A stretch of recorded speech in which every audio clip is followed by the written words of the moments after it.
The only good thing about this option is the fact that there's really no glare. Unfortunately, as you can see, the view of the road is pretty awful.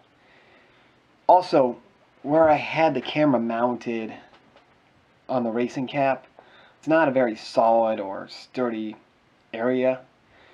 And so, regardless how smooth or bumpy the road is, the view is constantly shaking. So needless to say, this option is out. So this is one of the first mounts I had ever tried doing right after I got my WAW. You know, the good thing is you don't really get any glare because it is outside of the Velomobile. And it's also not too shaky either. The downsides with this is because the camera is outside of the Velomobile, in order to start and stop the recording, I have to actually open up the racing cap and switch on and off the camera. Also, it's held on by a suction cup, and I read and I've heard multiple stories where suction cups have failed and people have lost their cameras out on the roads, which is not a good thing. So unfortunately, this option is pretty much out. With this here, I'm actually holding the camera, and besides the glare from the sun, as you can see in this clip, there's really no issue with glare. The good thing with this is the fact that you got variety. I can look at myself, I can look to the side, or I can look to the front. The problem with holding it is, you know, it's only as steady as I am, and I can't see using this as an option blasting down a hill going really fast. I'm not going to dismiss this option completely. I think I am going to try to work it into some of my videos. This camera position is one that I've been using for quite a while. You can see it in the last couple of videos that I posted.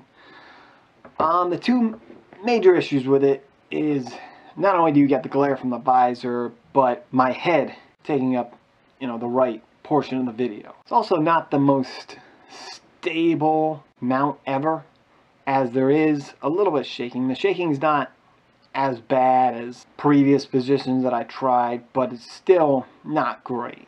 So in this clip shown here, I have the camera mounted lower than normal.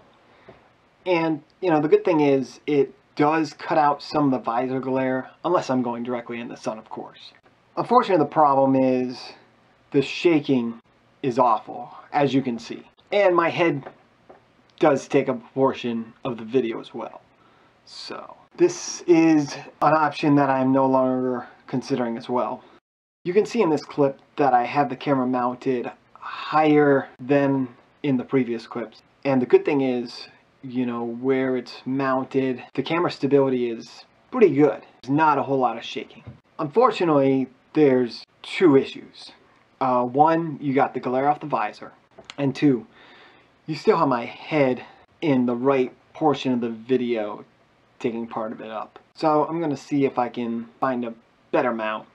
This is probably the best option that I'm going to start using from now on. As far as camera stability, it's actually really good. One of the better options. And then the glare isn't too terribly bad. I have a way that I think I can fix it. The best part about it is you don't see my head at all. The only time you see my head is if I'm looking left, pretty much, because I got to look around the camera. Well, besides that, you don't see my head at all. And you can see pretty much a full view of the road, left and right. Alright, so this is the same option as the previous, but I pretty much found a way to eliminate the glare issue. Although, you know, in this, when I took this video, the lighting was a little bit lower as it's now dusk. But generally speaking, whenever I take videos in this kind of condition, the glare is actually way worse than it would normally be with the sun shining. So as you can see, the glare issue is pretty much eliminated. So this will be the mount that I'll be using from this point on. Thanks everyone for watching.